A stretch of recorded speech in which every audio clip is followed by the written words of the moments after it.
Dear participants, our program will commence soon. Please be seated.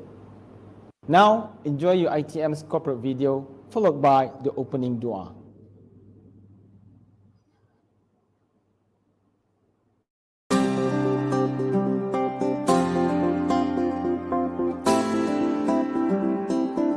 University Technology Mara, or UiTM, has been the place for acquiring knowledge and developing capabilities.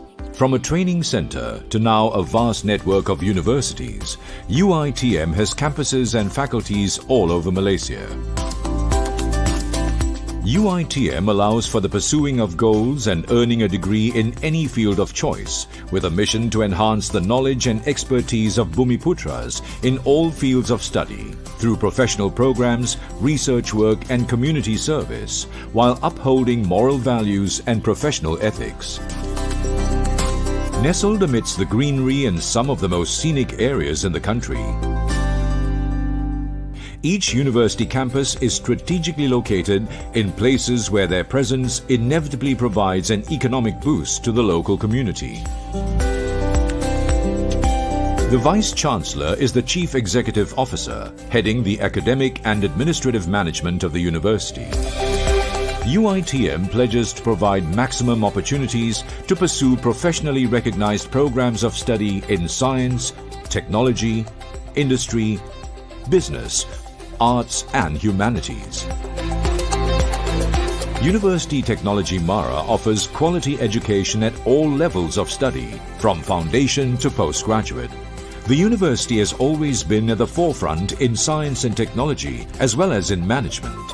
It is a place where talent, skills and excellence are nurtured. UiTM has a mission to empower the indigenous people through the provision of higher education in accordance with Article 153 of the Malaysian Federal Constitution and Act 173, University Technology Mara Act 1976. Duli Yang Maha Mulia, Sri Paduka Baginda Yang di-Pertuan Agong is the Chancellor of UiTM by virtue of his status as the King, as provided for by the law.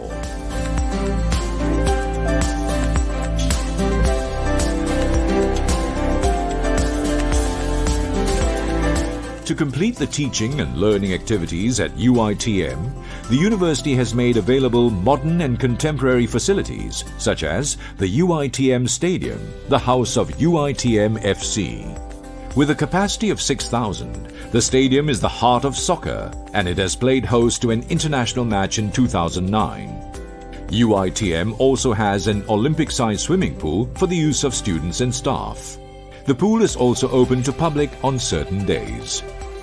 Built in 1972, Perpustakaan Tun Abdul Razak, or the Pita Library, has grown by leaps and bounds, housing thousands of international titles for all programs of study.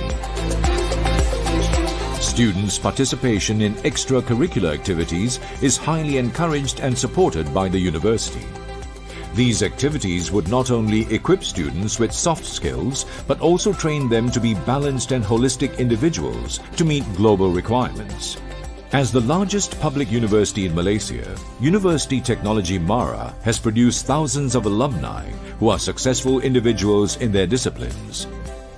University Technology Mara, Usaha Takwa Mulia.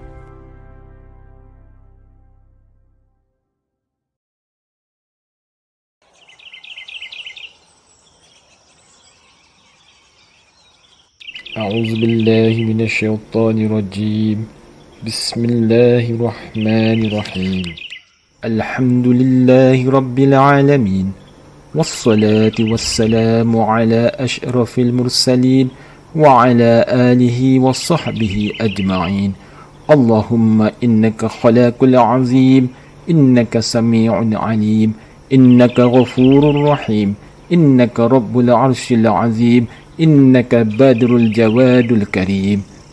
Ya Allah, Engkaulah yang mempunyai segala kepujian. Engkaulah yang berhak menerima segala kepujian. Engkaulah yang berhak menerima segala kesyukuran. Engkaulah yang memiliki segala pemerintahan. Di tangan Engkau segala kebajikan. Kepada Engkaulah kembali segala urusan. Allahumma ya karim ya rahim. Cucurilah rahmat dan rahimmu ke atas majlis perasmian IeGRESAFE 2022 yang diadakan pada hari ini. Berkatilah ia dari awal hingga akhirnya. Allahumma ya karimu ya rahim. Ya Allah, jadikanlah tujuan kami berhimpun di dalam majlis ini semata-mata untuk mengharapkan keredaan-Mu. Satukanlah hati-hati kami. Damaikanlah segala permusuhan di antara kami kerana Engkaulah Tuhan yang maha bijaksana, Maha berkuasa serta Engkaulah Tuhan yang memegang dan memiliki segala hati manusia. Kami mohon agar Engkau perbaikilah hati-hati kami dan jadikanlah kami manusia yang baik lagi berguna, yang berupaya untuk menjadi khalifah-Mu yang memakmurkan bumi ini. Ya fa'alu lima yurid. Kami juga memohon perlindungan dari-Mu dari segala perkara yang boleh mencacat celaka majlis kami dan dari segala perkara yang melalaikan kami dari berbuat taat kepadamu. Kepadamu jualah kami serahkan segala urusan kami. Rabbana alaika tawakkalna wa ilaika anabna wa ilaikal masir. Rabbana atina fid dunya hasanah wa fil akhirati hasanah wa qina azaban nar. Wa sallallahu ala Muhammadin wa ala alihi wa sahbihi wa sallam. Walhamdulillahi Rabbil Alamin. Amin, amin, ya Rabbal Alamin. Before I start, please allow me to deliver a pantun in bahasa Melayu. Sirih berlipat, sirih pinang, sirih dari pekan bota. Dari jauh semua bertandang, salam sejahtera pembuka kata. Seiring sejalan satu haluan, gagahnya memacu umpama seladang. Warga IeGRESAFE membuka laluan kepada semua para pembentang. Ladies and gentlemen, Assalamualaikum warahmatullahi wabarakatuh. Good morning and hello to the honorable speakers, presenters, researchers, academics, students, participants, and fellow audiences. Welcome to the first International E-Conference on Green and Safe Cities, IeGRESAFE 2022. My name is Haki, and of course, it is my pleasure to be your host for this conference. Live from Sri Iskandar, Perak, this conference is set to bring together presenters, researchers, academics from all over Malaysia and some parts of the world. Thank God for IR 4.0. It is now possible to attend such an international event at the comfort of your home, sipping a cup of coffee and wearing sarongs. But of course, I'm wearing pants today. Now, on behalf of the conference committee and the organizers, I would like to extend our utmost gratitude for your attendance and freeing up your busy schedule to join us today. I'm very proud to share that this GreSAFE conference is a joint event organized by a GreSAFE research group, University Technology Mara Perak branch, the University of Queensland, Australia, and supported by Campus Hijau UiTM Perak, the Office of PGIM&A, and Department of Built Environment Studies and Technology, UiTM Sri Iskandar. The opening ceremony shall be telecast live through YouTube and attended not only by IeGRESAFE participants, but also other academics and industry practitioners around Malaysia and even several parts of the globe. So, wherever you are watching, please drop us a message in the chat box and tell us where you are from. As you might already know, this is a good platform for you, researchers and academics, to connect and grow your network. Perhaps you might make a new friends today. Now, to formally kick off the event, I would like to invite the Rector of UiTM Perak to deliver his opening address. Please welcome Honorable Professor, Technology Surveyor, Dr. Mat Yusof Hamid.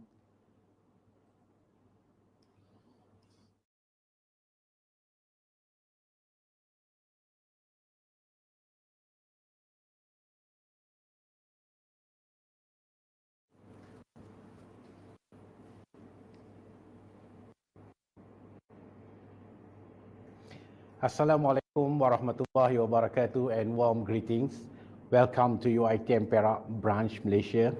It gives me a great pleasure to welcome our respectful speakers and all participants to this great event, the first International E-Conference on Green and Safe Cities, IeGRESAFE 2022. We are very fortunate to be able to proceed this event via virtual platform with more than 50 presenters from both local and international universities. This e-conference, IeGRESAFE 2022, is one of the events which has been initiated by UiTM Perak from the team of Green Safe Cities and established research group in the universities and the Green Campus Committee. Thank you very much to the community and the team members who have worked so hard to make this program a success.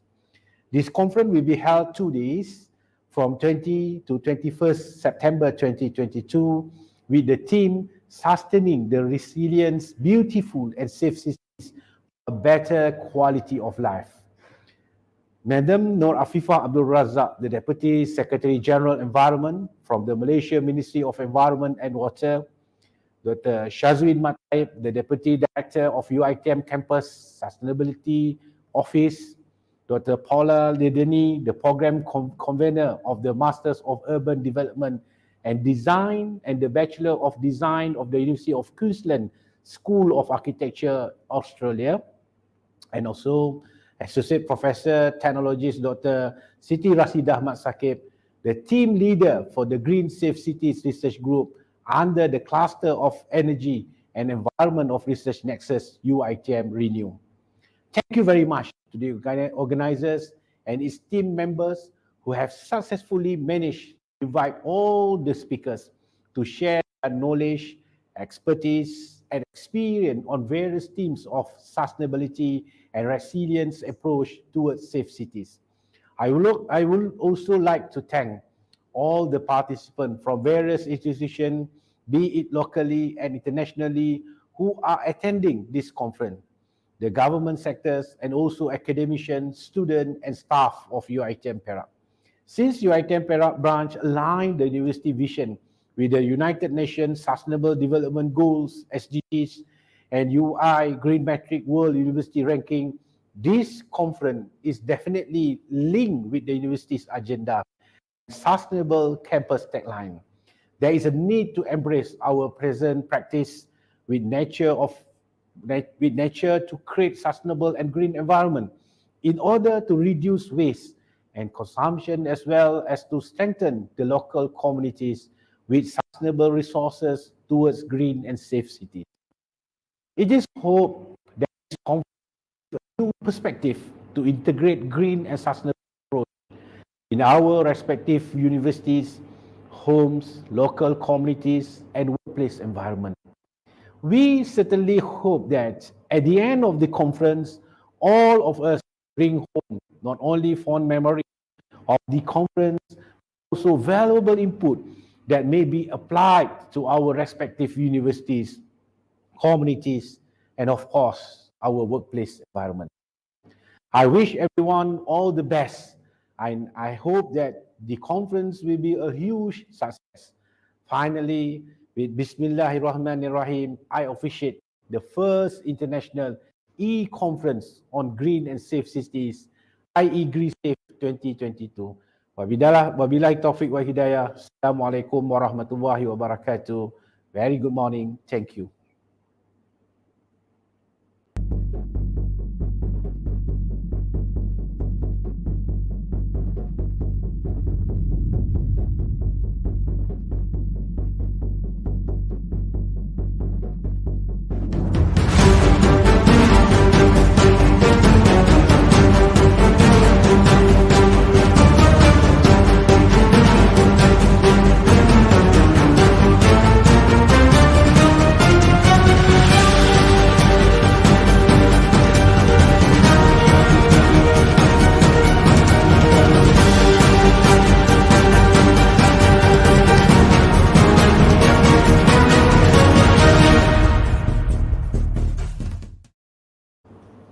Wow, that was an exciting montage.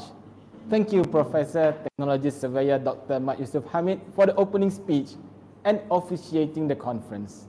Now, to the highlight of our event, IeGRESAFE is honored to bring you a keynote speaker, Madam Noor Afifah Abdul Razak. Before that, allow me to introduce our honorable keynote speaker. Currently appointed as Deputy Secretary General of Environment, the Ministry of Environment and Water, Madam Afifah is a fluent French speaker as she graduated in the field of chemistry from diploma up to the Master of Science in several French universities, including Institut Supérieur des Sciences and Techniques Saint-Quentin, France, and Université de Picardie, Amiens, France. She attended the National Institute of Public Administration, INTAN, in 1995 to obtain a diploma in public administration and became a PTD officer. She has been with several government agencies since 1995, including Prime Minister's Department, Public Service Department, Federal Department of Development in Kelantan and Terengganu, the Ministry of Energy, Communications and Multimedia, Qatar, Mestek, and currently, Madam Noor Afifah is the Deputy Secretary General of Ministry of Water and Energy.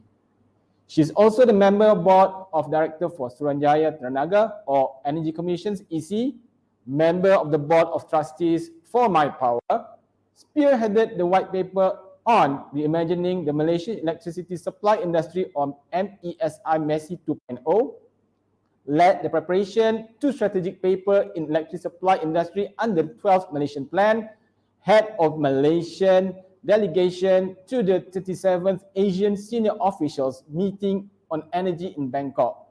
Now, I could go on with Madam Afifah's extraordinary list of credentials, but I'm afraid I might talk longer than her. So, without further ado, it is an honor to welcome our keynote speaker, Madam Noor Afifah Abdul Razak. Over to you, Madam.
Assalamualaikum warahmatullahi wabarakatuh and a very good morning. First and foremost, I would like to thank UiTM Perak, the organizer, for inviting CASA to deliver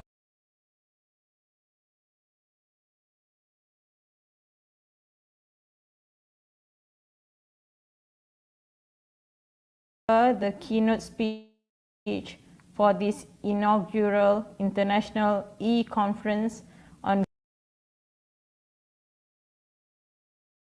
green and safe cities. I would also like to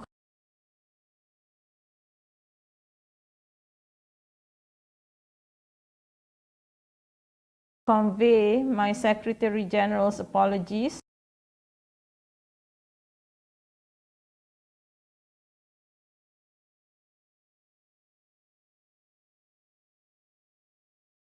Datuk Sri Dr. Zaini Ujang for not having some technical difficulties on our part, so please bear with us. Okay, all apologies. We're trying to sort out our technical part. I think the connection is quite bad because it's raining heavily in Sri Iskandar, and sometimes it affects our internet speed. Okay. So we come back to you once we get information on the technical, if we get the connection back to Madam Noor Afifah. Madam Noor Afifah?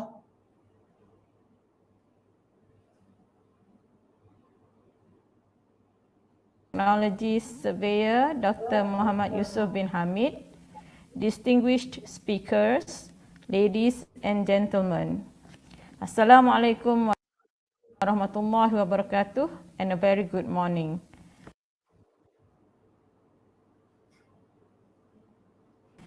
First and foremost, I would like to thank UiTM Perak, the organizer, for inviting CASA to deliver the keynote speech for this inaugural International E-Conference on green and safe cities.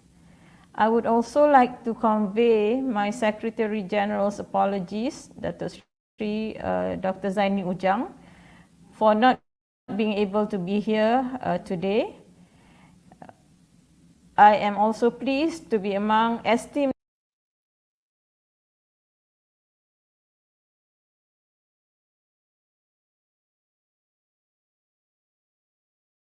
speakers, presenters and participants who are with us today. Ladies and gentlemen,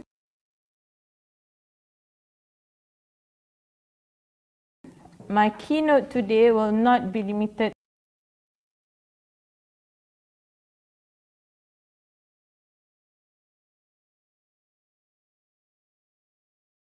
to just cities, as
Okay, welcome back, guys.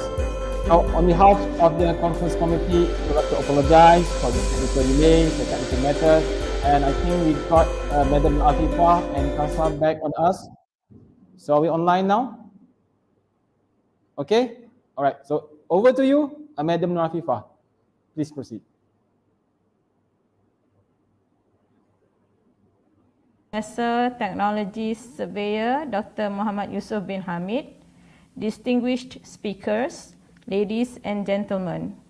Assalamualaikum warahmatullahi wabarakatuh and a very good morning. First and foremost, I would like to thank UiTM Perak, the organizer, for inviting CASA to deliver the keynote speech for this inaugural International E-Conference on Green and Safe Cities. I would also like to convey my Secretary General's apologies, Dr. Zaini Ujang, for not being able to be here today. I am also pleased to be among esteemed speakers, presenters and participants who are with us today. Ladies and gentlemen, my keynote today will not be limited to just cities, as climate change issues need to be viewed as a whole.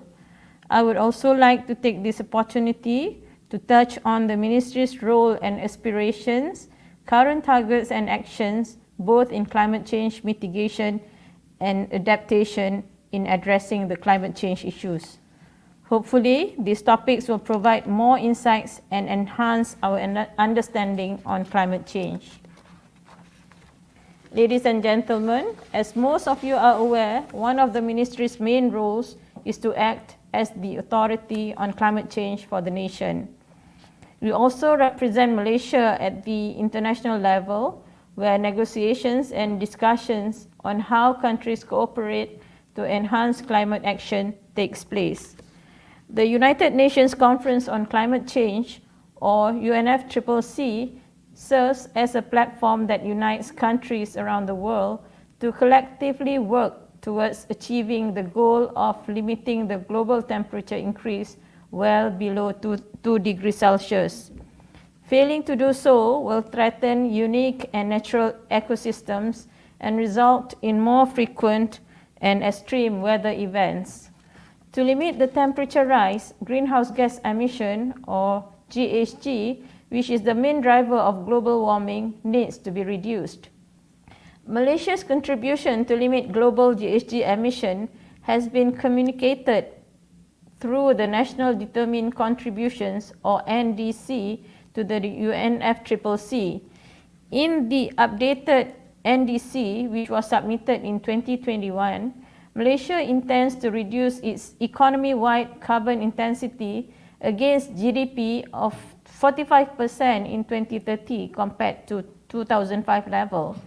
This target reflects our goal to not only reduce emission, but also ensuring our economy grows sustainably. The updated NDC is more ambitious compared to the previous NDC in the following aspects. First, the 45% of carbon intensity reduction is unconditional, which means that with or without international assistance, Malaysia will continue to pursue this goal. Second, this target is an increase of 10% from the earlier submission to highlight our ambition.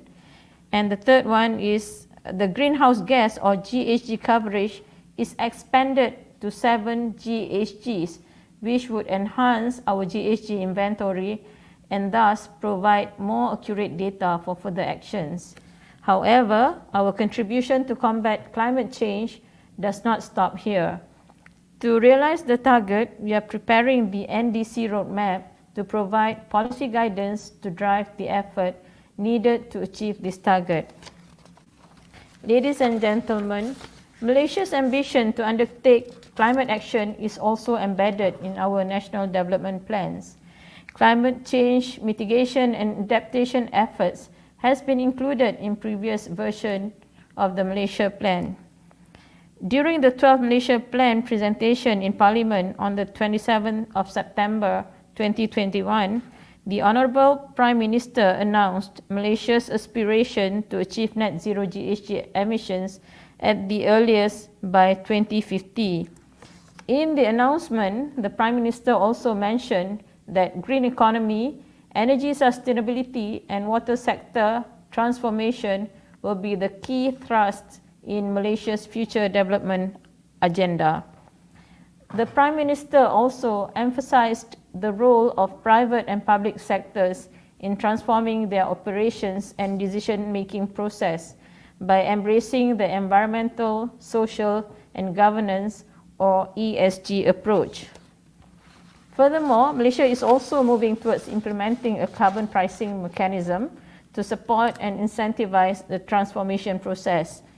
This effort would encourage private sector participation to invest in climate solutions. Ladies and gentlemen, although Malaysia only contributes around 0.7% of global GHG emissions, we continue to support and cooperate with other nations in addressing climate change issues.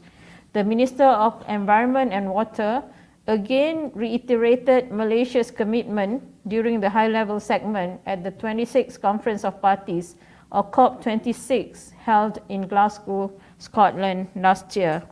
Apart from the NDC target, the Minister representing Malaysia also pledges to maintain 50% forest cover, introduce a carbon pricing mechanism, and highlights Malaysia's net zero GHG emissions target. By 2030, Malaysia also plans to phase out diesel or petrol vehicles or ICE vehicles for all government fleets and adopt environment, social, and governance policy for the private sector. Next, I would like to share Malaysia's GHG inventory for us to understand what are the sectors that contributes to our GHG emissions and acts as carbon sink. The main sectors that are listed in our inventory is as follows. First, energy. Second, industrial processes and product use. Third is the agriculture sector. Fourth, land use change and forestry, or better known as LULUCF. And the last one is the waste sector. According to the third biennial update report to the UNFCCC, Malaysia's absolute GHG emission in 2016 is 316.83 million tonne of CO2 equivalent, or about 10 tonnes of CO2 per capita. If we take into account land use change and forestry sector, our absolute emission falls to 75.49 million tonnes of CO2, which highlights the importance of forests, which acts as carbon sinks. The main source of emission comes from the energy sector, contributing to about 80% of the total emission in Malaysia, followed by industrial processes and product use of around 8.57%. Thus, the energy sector has the highest potential for emission reduction. According to the table that we have here, energy sector's emission has decreased in 2016 compared to 2014, but other sectors such as industrial process has increased. With reduced carbon sinks, the total emission therefore increases. What we can take away from this is that achieving net zero is crucial and must not depend on carbon sinks from forest alone. Mitigation action is key to us achieving our net zero aspirations. Ladies and gentlemen, I would like to draw your attention to the diagram on the screen to further highlight how emission and sinks influence our net zero target. First, the top part of the diagram labeled A represents the GHG emissions of the 5 main sectors previously mentioned. As you can see, energy in yellow is the main source of emissions. Second, the bottom part of the diagram labeled B represents the absorption of GHG by the land use and forestry sectors highlighted in green. As mentioned and shown in the diagram, the GHG emissions for part A were 316.8 million tonnes of CO2 equivalent, while the absorption of GHG in part B was at 241.3 million tonnes of CO2 equivalent. If we add part A and B, the country's GHG emissions are net positive of 75.4 million tonnes of CO2 equivalent. Thus, to achieve net zero in the long term, Malaysia is taking mitigation efforts to reduce part A and increase part B until we reach a net zero level, or even better, the sum of A and B is equal to a net negative. Therefore, the offsetting of emission reduction initiatives and GHG sequestration or sinks needs to be equally considered. However, if we approach climate change as business as usual, achieving net zero would be difficult, or worse still, will not be achieved. We have to take mitigation actions to reduce the yellow portion and conserve our forests to increase the green portion of the diagram. Ladies and gentlemen, the conversation on climate change must not be limited to solely reducing emission. It must also include its impact, which we are currently and will continue to experience. Based on the Department of Irrigation and Drainage, or DID, flood events are on the rise. The figure on the screen shows an increase from 535 flooding events in 2019 to 869 in 2020. Apart from an increase in frequency, the magnitude of flooding is also a reason for concern. For example, it is estimated that during the major flood events in December 2021, the Department of Statistics estimated the total loss amounted to that single flood event alone was at 6.1 billion ringgit, or equivalent to 0.4% of our GDP. If no long-term action is taken, our socio-economic development will suffer either directly or indirectly. This is why efforts to adapt to climate change needs to also be high on the country's agenda, since the Meteorological Department or Met Malaysia projected that the annual average temperature, annual average rainfall, and sea level rise will increase in 2030 and further increase by 2050. Ladies and gentlemen, based on the science and information that we have, it is clear that a holistic approach to avert, minimize, and address the effect of climate change is needed. Therefore, we are also formulating the Malaysia's National Adaptation Plan, or MyNAP, to guide the adaptation process in this country. The goal of MyNAP is to enhance our institutional, technical, and financial capacity to mainstream the adaptation actions in sectoral policies. MyNAP is also needed to enhance the resilience of vulnerable communities and 5 prioritized sectors, which is water and coastal resources, agriculture and food security, infrastructure and cities including energy, public health, and forestry and biodiversity. With MyNAP, we expect the following 3 outcomes. First, we expect that the adaptation planning, governance, and institutional coordination strengthen, where we will address institutional gaps and integrate MyNAP through the whole of nation approach. Second, we want solutions to be based on evidence and science. Thus, we would apply the use of risk and vulnerability maps and consider risk in our decision-making processes. Third, the private sector role in adaptation is also needed. Thus, access to risk data is important, as the private sector can transform risk to adaptation investments. And finally, we also hope that adaptation finance will increase. By setting financial target and having a plan, adaptation efforts can be implemented according to the plan that has been developed. Ladies and gentlemen, the development and implementation of MyNAP require a whole of nation approach, which means all stakeholders at all levels will have to work together. At the global level, MyNAP can help in the UNFCCC effort to formulate the global goal on adaptation. Furthermore, international financing can be accessed to develop MyNAP. Apart from GCF, international funding from the Adaptation Fund can also finance other adaptation initiatives.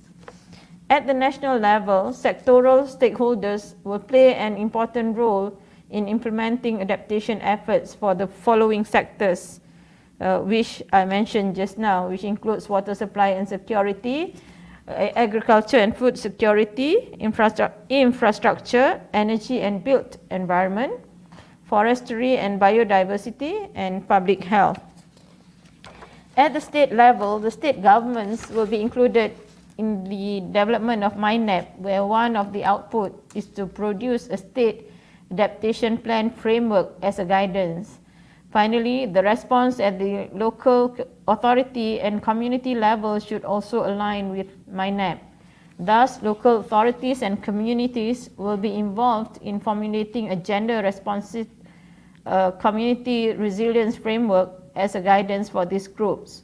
Across all these outcomes, MyNAP will identify the technologies, capacity and awareness programs required to ensure its smooth implementation. Ladies and gentlemen, I am sure all of us are aware that cities play a vital role in combating climate change, as it provides many services to its inhabitants that involves all sectors that we have identified as crucial to mitigation and adaptation actions. For this purpose, we have produced the National Low Carbon Cities Master Plan, which outlines the strategic framework to transform Malaysian cities into becoming low carbon and take it to the next level. The master plan identified 6 pertinent areas that need significant shift from the current way of implementing low carbon development. They are essential steps that key stakeholders need to consider in paving the pathway to low carbon cities. The 6 areas are as follows. First, governance and implementation framework. Second, urban planning. Third, community participation. Fourth, funding and capacity building. Fifth, data collection and analysis. Sixth, built environment and physical infrastructure. The key areas are further categorized into drivers and enablers. Drivers are needed to effect transformative change. Enablers assist in providing greater impact in accelerating and amplifying low carbon development in cities throughout the country. Under this master plan, the 3M approach is introduced to guide cities to position themselves as major players in climate change mitigation, as well as set an example for the development of emission reduction strategies at the local level. The 3M approach in the development of low carbon cities provides cities with a common framework to identify, implement, monitor, and measure low carbon interventions that will not only lower GHG emissions, but will also balance urban development needs and environmental impacts. With this approach, cities will focus on systematic processes and how they can change their carbon emission trajectories by using the 3M approach: measurement, management, and mitigation. Ladies and gentlemen, to implement the content of the master plan, we have conducted many efforts through our implementing agency, the Malaysian Green Technology and Climate Change Corporation, or better known as MGTC. Apart from the NLCCM, we have the Cities GHG portal, provided training and capacity building and under the LCCF program, and implemented the GreSAFE program, which aims to catalyze the involvement of cities in reducing carbon emission. And these measures are all monitored and reported to My Climate Action Council, chaired by the Prime Minister. But all this will not achieve the desired results if cities do not play their role. Cities' role is to develop city GHG inventories, set up their own reduction targets, implement the low carbon action plan, monitor GHG reduction to see whether they have achieved their reduction target. So hand in hand, cities and the government must play their role to ensure that the targets that we have set are achieved. Let me elaborate on the low carbon cities framework implemented by MGTC, or better known as LCCF.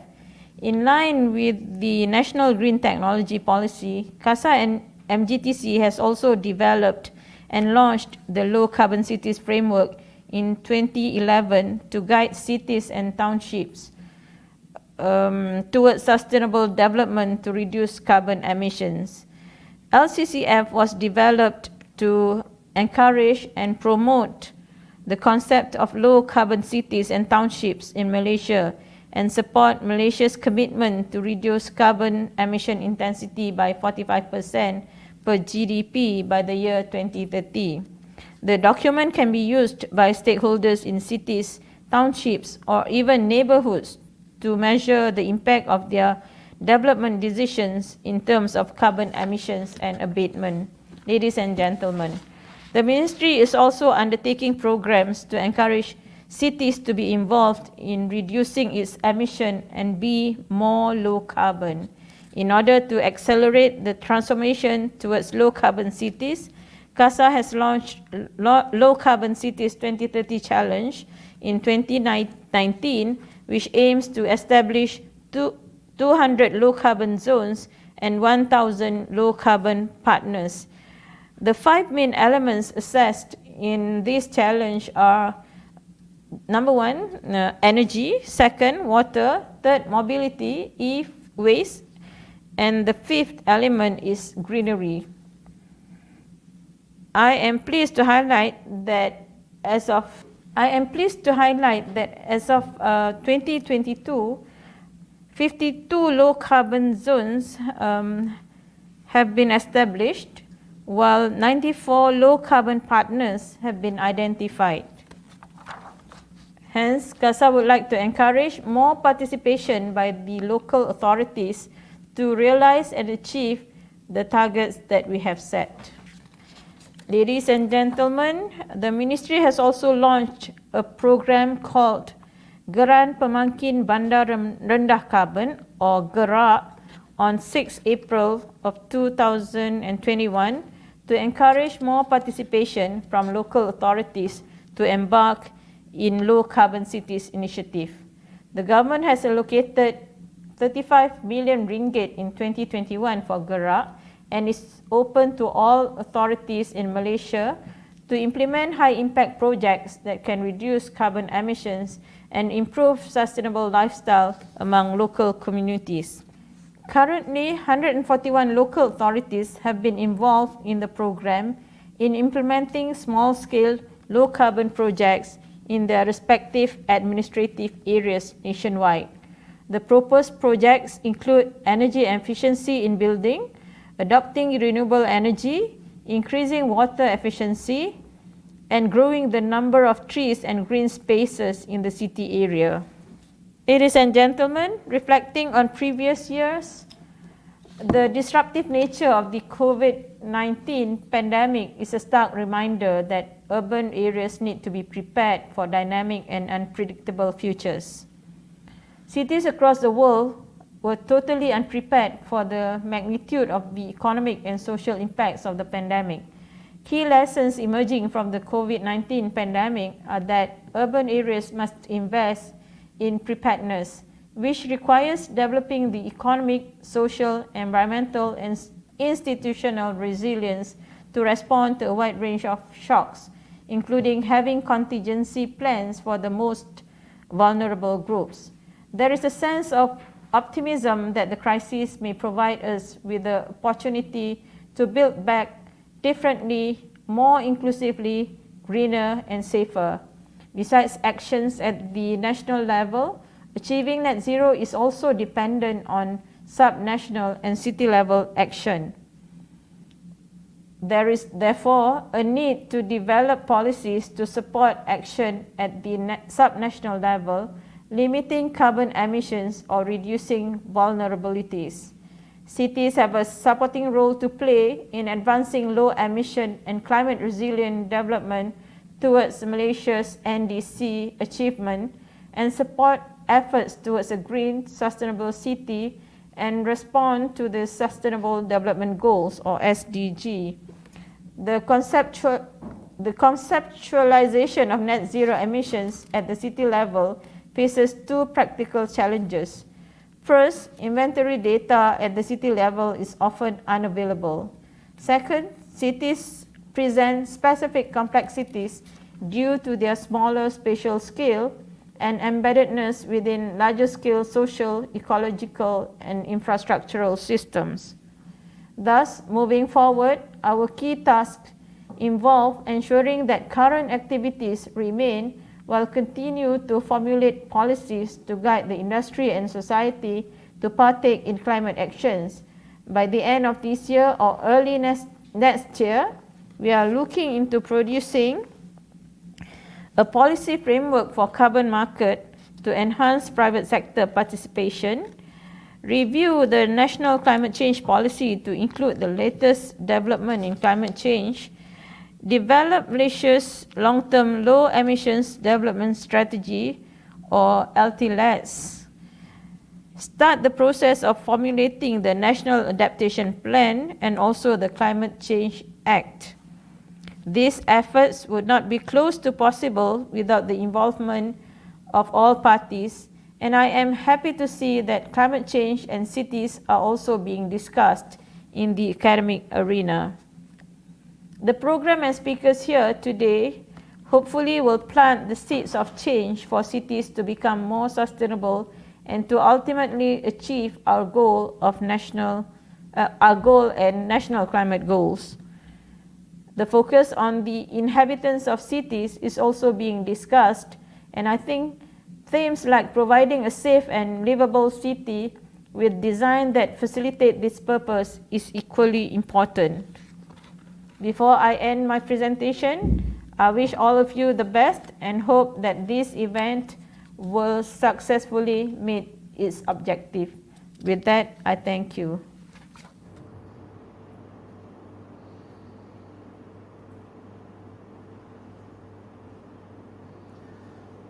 Thank you, Madam Noor Afifah, for the insightful keynote speech. Well, it looks like that's all the time we have for the session. Ladies and gentlemen, on behalf of the organizing committee, I would like to thank you for your participation today. We apologize for the technical errors that happened just now, and for UiTM participants, you may click on the attendance form to apply for your training hours. And for the conference participants, please refer to your official group messaging for further instructions. Thank you, everybody. Hope you have a wonderful day ahead. Stay safe, and Assalamu alaikum warahmatullahi wabarakatuh.